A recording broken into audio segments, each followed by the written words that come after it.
વચ્ચેથી એ રાખવાની જરૂર છે કે આ ચડાવવાળી જગ્યા છે ને એકદમ ઢોળાવવાળી જગ્યા છે, એટલે કે એકદમ નીચે જાય છે.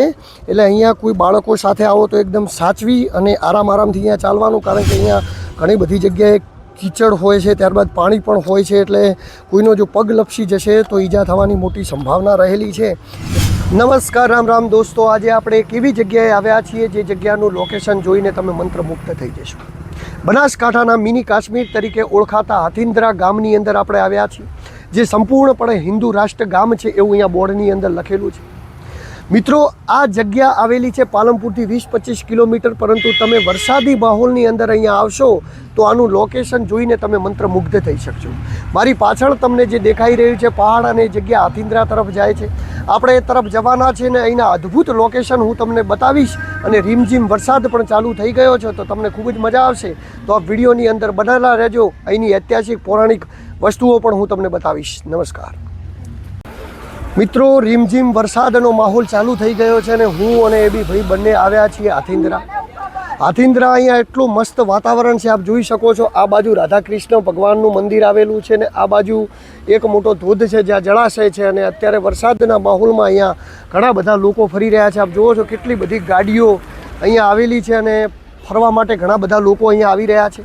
તો હું તમને બતાવવાનો છું અહીંયાના બધા જ લોકેશનો, અહીંના દર્શન પણ કરાવવાનો છું મંદિરના. અને અહીંયા શિવ ભગવાનનું ઐતિહાસિક અને પૌરાણિક મંદિર આવેલું છે, અને એવું મંદિર કે જે મંદિરની પૂજા જે તે સમયે પાંડવો કરતા. તો એ મંદિર વિશે પણ આપણે વાતચીત કરીશું, એ પણ આપણને બતાવીશું. પરંતુ આ બાજુ જો આપણે ધોધનો અદ્ભુત નજારો દેખાઈ રહ્યો છે, તો પહેલાં આપણે ધોધ ઉપર જઈએ અને ધોધ તમને હું બતાવી લઉં. સુંદર પહાડો વચ્ચે આવેલું હાથીન્દ્રાની અંદર તમે જોઈ શકો છો કે અહીંથી આ જે જળાશય આવેલું છે, આ જળાશયની અંદરથી અહીંયા ધોધ વહીને નીચે જઈ રહ્યો છે. પહાડી વિસ્તારોની ખૂબસૂરતી લહેરાવતું આ હાથીન્દ્રાની અંદર આપ જુઓ કે કેટલો સુંદર મજાનો ધોધ આવેલો છે. હવે મિત્રો તમને બતાવું તો આ તરફ જે આવેલું છે ને એ મંદિર આવેલું છે. આ ઘણા બધા લોકો પર્યટનો અહીંયા દર્શન કરવા આવ્યા છે. કેવું લાગે છે તમને અહીંયા આવીને? તો આપ જોઈ શકો છો આ બાજુ હવે મંદિર આવેલું છે. મંદિરના પણ હું તમને દર્શન કરાવીશ, અને ત્યારબાદ અહીંયા પહાડ ઉપર રાધા કૃષ્ણનું મંદિર આવેલું છે એ પણ તમને બતાવીશ. હર હર ગંગેશ્વર. અહીંયા જે શિવ ભગવાનનું મંદિર આપ જોઈ રહ્યા છો, આ મંદિરમાં એટલું અતિ પ્રાચીન કાલીન છે કે જે તે સમયે પાંડવો જ્યારે વનવાસ સ્થિતિમાં હતા ત્યારે આ જગ્યાએ પૂજા કરતા. પાંડવોએ ઠેર ઠેર જ્યારે એમના વનવાસ કાળ દરમિયાન ફરતા ત્યારે શિવની આરાધના કરતા, અને જે જગ્યાએ શિવની આરાધના કરતા એ જગ્યાએ પછી સ્વયંભૂ શિવલિંગો પેદા થતા, અને એમાંથી આવું એક સ્વયંભૂ પેદા થયેલું શિવલિંગ છે જે હર હર ગંગેશ્વર મહાદેવનું મંદિર એ હાથીન્દ્રામાં આવ્યું છે, અને ખૂબ જ ઐતિહાસિક અને પૌરાણિક મંદિર છે. અને મિત્રો આપ જોઈ રહ્યા છો જે આ ગુફાઓની અંદર જે પગથિયા બનાવેલા છે એના માધ્યમથી આપણે જઈ રહ્યા છીએ આગળ. તો અહીંયા પણ માતાનું મંદિર આવેલું છે, અને જે તે સમયે અહીંયા માતાજીની સ્થાપના કરેલી છે. ત્યારબાદ આ બાજુ પણ બહાર જવાનો રસ્તો બનાવેલો છે, જે તે સમયની અંદર પૂજાપાઠ અને ભક્તિ એ થતી હતી ગુફાઓની અંદર. એ સમયની વાતચીત છે, અને જ્યારે આપણે અહીંયા બહાર નીકળીએ ત્યારે અહીંથી કેવો વ્યૂ લાગે છે એ પણ તમને બતાવી દઉં. આપ જોઈ શકો છો ખૂબ જ અદ્ભુત વ્યૂ દેખાય છે. અહીંયા નીચે શ્રદ્ધાળુ આવ્યા છે, અને જે મંદિર દેખાયેલું છે મંદિરની અંદર અત્યારે ભજન કીર્તન ચાલી રહ્યા છે. ત્યારબાદ અહીંયા ખૂબ બધા લોકો આવ્યા છે, એટલે હાથીન્દ્રા એ લોકેશન આપ જોઈ શકો. અને આ તરફથી આપણે હવે જઈએ, અહીંયા નીચે ઉતરવાનો રસ્તો છે, ને ત્યારબાદ આપણે રાધા કૃષ્ણનું જે મંદિર છે એ પણ હું તમને બતાવવાનો છું. આપ જોઈ શકો છો અહીંયા ઘણા બધા લોકો શ્રદ્ધાળુઓ અત્યારે આવેલા છે. મિત્રો, તો વરસાદનો માહોલ છે ને હું ને એ બી ભાઈ ઉપર ચડવા માટે જઈ રહ્યા છે. જો આપણે કેટલો બધો ઢોળાણવાળો ને કેટલો ઊંચો રસ્તો છે જ્યાં ચડીને હું તમને અદ્ભુત લોકેશન બતાવીશ. પરંતુ અહીંયા ભગવાન શિવનું એક બીજું પણ મંદિર આવેલું છે. ત્યારબાદ આ બાજુ રાધા રાણી અને શ્રી કૃષ્ણ ભગવાનનું મંદિર આવેલું છે જે ઉપર છે, જે આપણે ઉપર ચડીને તમને બતાવશું. આ બાજુ પણ જુઓ ઐતિહાસિક પૌરાણિક શિવલિંગ મંદિર છે.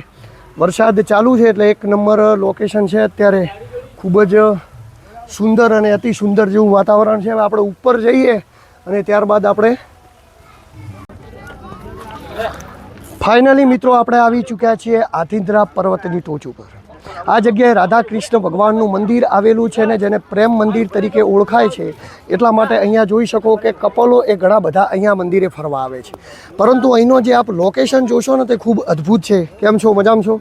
તો ઘણા બધા લોકો અહીંયા ફરવા માટે આવે છે. પહેલાં તો હું તમને રાધા રાણીનું દર્શન કરાવી દઉં. તો આપ જોઈ શકો ભગવાન શ્રી કૃષ્ણ અને રાધા રાણીનું અહીંયા મંદિર આવેલું છે અને આપ દર્શન કરી લો. ત્યારબાદ આ તરફ તમે જોશો તો આ તરફ ખૂબ જ અદ્ભુત એટલે કે અદ્ભુત નજારો છે. આમ તો બનાસકાંઠાના મિની કાશ્મીર તરીકે ઓળખાતા આ વિસ્તાર એ આદિવાસી બાહુબલ્ય વિસ્તાર છે. અહીંયા આદિવાસી સમાજના લોકો એ સૌથી વધારે વસે છે ને એમનો વસવાટ, એમની રહેણી કહેણી એ ખૂબ જ અલગ હોય છે. આપ જોઈ શકો છો, હું કેમેરાના માધ્યમથી બતાવું, આ જે ઘર બનાવેલા છે એ અલગ જ રીતે બનાવેલા છે. ત્યારબાદ આ એમના લોકોના ખેતરો છે ને આપ ખેતરોની અંદર પણ જોઈ શકો છો ભેંસો અને ગાયો એ ખુલ્લામાં ચરી રહી છે. આવી સંસ્કૃતિ એ તમને આ વિસ્તારની અંદર જોવા મળશે. ચારો તરફ પહાડોથી ઘેરાયેલું આ મંદિરના ઘણા બધા અદ્ભુત રહસ્યો છે. અદ્ભુત રહસ્યો એવા છે કે જે તે સમયે પ્રાચીન કાળમાં આની પૂજા એ પાંડવો દ્વારા થતી અને એવું કહેવાય છે કે સ્વયંભૂ શિવલિંગ એ અહીંયા ઉત્પન્ન થયું. ત્યારબાદ શિવલિંગમાં હર હર ગંગેશ્વર મહાદેવ તરીકે ઓળખાયા અને એમનો મહિમાથી આજે શ્રાવણ મહિનાની અંદર અહીંયા આપ જોઈ શકો છો ઘણા બધા શ્રદ્ધાળુઓ લોકો એ અહીંયા આવતા હોય છે.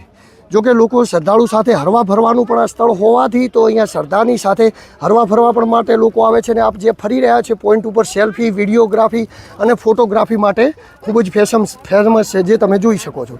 ત્યારબાદ આ બાજુ વાતચીત કરીએ તો આ જળાશય છે. જે જળાશય મેં તમને બતાવ્યું, જળાશયની અંદરથી વરસાદનું પાણી આગળથી એકઠું થઈ અને સતત એનો વહેણ એ ચાલુ રહે છે.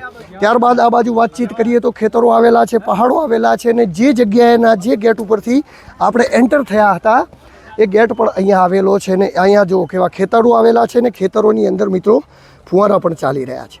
અને અદ્ભુત પ્રકારના લોકેશનની અંદર અત્યારે વરસાદ ચાલુ છે એટલે વરસાદની માહોલની અંદર બહુ જ મજા આવી રહી છે. રીમઝીમ વરસાદ ચાલુ છે. જ્યારે આજે અહીંયા આવતા હતા તો એકદમ ગરમી હતી, પરંતુ અહીંયા આવ્યા પછી વરસાદ આવ્યો છે એટલે ખૂબ જ મજા આવી રહી છે મિત્રો. તો વ્લોગની અંદર બનેલા રહેજો. હજી પણ અહીંની અદ્ભુત વસ્તુઓ હું તમને બતાવતો રહીશ. હવે આપણે પહાડથી નીચે ઉતરી રહ્યા છે. આપ જોઈ શકો છો કેટલા અદ્ભુત લોકેશન લાગી રહ્યું છે. પરંતુ અહીંયા સૌથી મોટી સાવચેતી એ રાખવાની જરૂર છે કે આ ચડાવવાળી જગ્યા છે ને એકદમ ઢોળાવવાળી જગ્યા છે. એટલે કે એકદમ નીચે જાય છે. એટલે અહીંયા કોઈ બાળકો સાથે આવો તો એકદમ સાચવી અને આરામથી અહીંયા ચાલવાનું, કારણ કે અહીંયા ઘણી બધી જગ્યાએ કીચડ હોય છે, ત્યારબાદ પાણી પણ હોય છે. એટલે કોઈનો જો પગ લપસી જશે તો ઈજા થવાની મોટી સંભાવના રહેલી છે. એટલા માટે આપ જો બહુ લોકો સાંભળીને ચાલી રહ્યા છે અને એટલા માટે સાંભળીને ચાલવું પડશે કે આપ જે ચાલી રહ્યો છે એની આજુબાજુ બેરિંગ એટલે કે રીંગો લગાવી છે જેને પકડીને આપ આરામથી ચાલી શકો છો. પરંતુ અહીંથી બી આપ જોશો ને તો કેટલો અદ્ભુત પ્રકારનો વ્યૂ આવી રહ્યો છે પણ આપ જોઈ શકો છો. મિત્રો આપ ક્યારે હાથીંદરા આવો તો અહીંયા જો શાકભાજી, ફ્રૂટ વગેરેની લારીઓ લાગેલી છે. ત્યારબાદ અહીંયા બગીચો છે, જે બગીચાની અંદર હું તમને બગીચો પણ બતાવીશ. પરંતુ એ પહેલાં આપ અહીંયા સામેથી જુઓ તો આ લાઇનની અંદર આઈસ્ક્રીમ અને શાકભાજી અને એ પ્રકારની લારીઓ લાગેલી છે, જેથી ફળ, ફ્રૂટ અને કોઈ પણ વસ્તુ માટે આપણે ક્યારેક મદદરૂપ થઈ શકે. આપણે જઈ રહ્યા છીએ બગીચાની અંદર. બગીચાની અંદર અહીંયા ફરવા આવતા બધા લોકો એ બેસવા માટે આવતા હોય છે, પરંતુ આજે વરસાદી માહોલ છે એટલે લોકો ખાલી હરીફરી રહ્યા છે. બેસવા માટે અહીંયા કોઈ પણ જગ્યાએ નથી. ને જેવું બગીચાની અંદર આપણે જઈએ જ છીએ એવું શિવ ભગવાનની એક સરસ મજાનું પ્રતિમા અહીંયા બનાવેલી છે અને જે એકદમ પ્રતિબિંબ રૂપે બનાવેલી છે કે આપ ગંગેશ્વર મહાદેવની અંદર આવ્યા છો તો એ મહાદેવની પ્રતિષ્ઠા અહીંયાની કરીને એક મૂર્તિ એમના માટે બનાવેલી છે. ત્યારબાદ આ બાજુ જાઓ તો આ બગીચાની અંદર ઝાડની નીચે બેસીને લોકો જમી રહ્યા છે. તો ઘણી બધી જગ્યાઓ અહીંયા બગીચાની અંદર આપ જુઓ તો ઘણી બધી જગ્યાએ સામે પણ લોકો પરિવાર સાથે અહીંયા આવે છે, ભોજન લે છે, સાત્વિક ભોજન લે છે, શિવની ભક્તિ કરે છે અને ખૂબ જ એકદમ આધ્યાત્મિક અને ખૂબ જ રમણીય પ્રકારનું સ્થળ છે. આ સ્થળની તમે મુલાકાત એકવાર જરૂર લેજો, તમને ખૂબ જ મજા આવશે. કારણ કે ખૂબ જ સુંદર છે. જેમ કહેવાય છે કે બનાસકાંઠાના કાશ્મીર તરીકે ઓળખાતા હાથીદરાની અંદર તમે આવશો ને તો તમને રિયલમાં એવું ફિલિંગ આવશે કે ખરેખર આ કાશ્મીર છે.